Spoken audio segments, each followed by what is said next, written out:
APSC Assam public সাৰ্ভিচ কমিশ্যনৰ আণ্ডাৰত অসম লোকসেৱা আয়োগৰ আণ্ডাৰত PHED জুনিয়ৰ ইঞ্জিনিয়াৰিং পোষ্টসমূহৰ কাৰণে আবেদন বিচৰা হৈছে।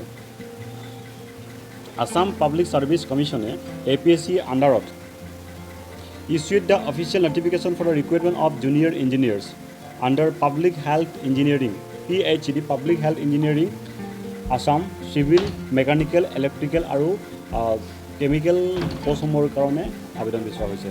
আৰু organisation specially APSC Assam public service commission পোষ্টসমূহ হৈছে জুনিয়ৰ ইঞ্জিনিয়াৰ আৰু ভেকেঞ্চি টোটেল ভেকেঞ্চি হৈছে 187 পোষ্ট আৰু এপ্লিকেশ্যন প্ৰচেছ অনলাইন হ'ব। Qualification 3 years diploma in respective engineering branch 3 বছৰ পাঠ্যক্ৰমৰ ডিপ্ল'মা থাকিব লাগিব আৰু বয়সটো 18 পৰা 38 ইয়াৰ্ছলৈকে আবেদন কৰিব পৰা হ'ব। আৰু নেক্সট ৱেবছাইট হৈছে apsc.gov.in apsc.nic.in সেই ৱেবছাইটত গৈ অনলাইন কৰিব পৰা হ'ব। গতিকে এছ relax to ST SC 5 years আৰু OBC MOBC 3 years আৰু ফিজিকেলি হেণ্ডিকাপৰ কাৰণে 10 years এছ ৰিলেক্স আছে। গতিকে এক্সপিৰিয়েঞ্চৰ কোনো ৰিকুৱাৰমেণ্ট নাই ইয়াত। গতিকে লাষ্ট ডেট 13 ছেপ্টেম্বৰ ভিতৰত অনলাইন আবেদন কৰিব লাগিব।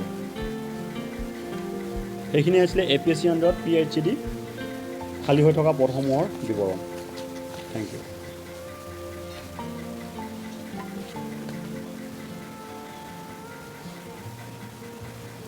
লাইফ ইঞ্চুৰেঞ্চ কৰ্পৰেশ্যনৰ ফালৰ পৰা বিশেষ পদ খালী হৈ আছে। LICৰ পষ্টসমূহ হৈছে